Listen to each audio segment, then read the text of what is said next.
Well, hello, I'm Ana. I'm a coffee producer from Brazil, and I'm here today representing Mio. Mio is my family farm. We have been farmers for many generations, but now we also export, import, and sell our own coffee in the UK to roasteries like Bridge.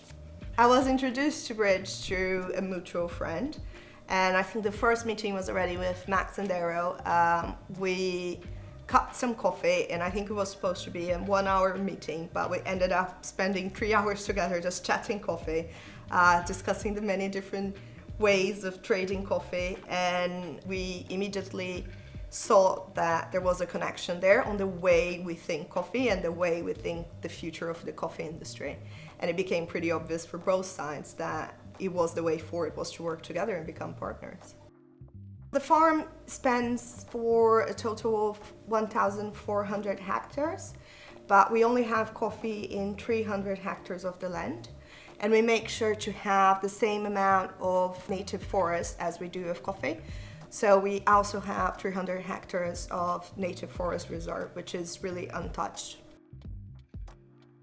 Our farm is focused a lot on technology and kind of developing technology to build great level of traceability.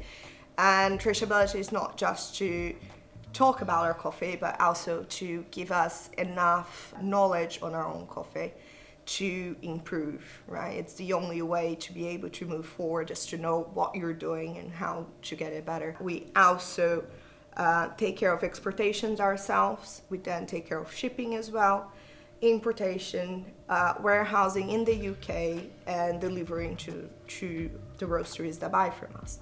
So it was really a decision of taking the bits of the supply chain that we could until we reached the client that we wanted to provide coffee from. So our market is green coffee. We don't want to roast, but everything within green coffee we wanted to be able to have control over. And we talk a lot about everyone that works at Mio. It's not just about salary, but it's also about quality of life. It's about where do they live, how do they eat, what can we provide that we produce as a farm. It's not just about the producer itself, but there are actually other people behind the producer that's also working, and sometimes they're not treated as they should. Yes, we're a family farm, but we need to make sure that it's not just our family that's getting things out of it, but also everyone that works with us as well. For some situations, like for Mio, for example, there's so much we do at the farm that are not even being considered as a point for fair trade or rainforest or any other certification, that we would have to put so much money and effort and time in the farm level to invest on a certification that it would keep us from using that money, that effort, that time to making things actually better. So what we decided is, because I'm here and I can talk to clients, I can make sure you are getting all information you need.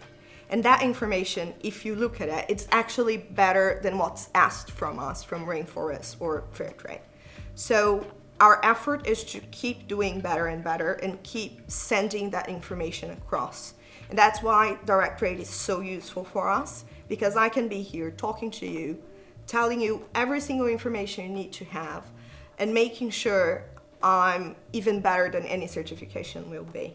That's not to say that it's the best way for everyone, but we are able to do it that way. And I think it gives us a lot of control and a lot of quality. The thing that changed the most, having a direct link with roasters, was that link with the final consumer that we didn't have before. We literally know how that coffee will be treated, who is roasting it, how, when, who is consuming it in the end. And now we're seeing it being given back. I try to be always available, and you will always have the best version of that coffee you could possibly have.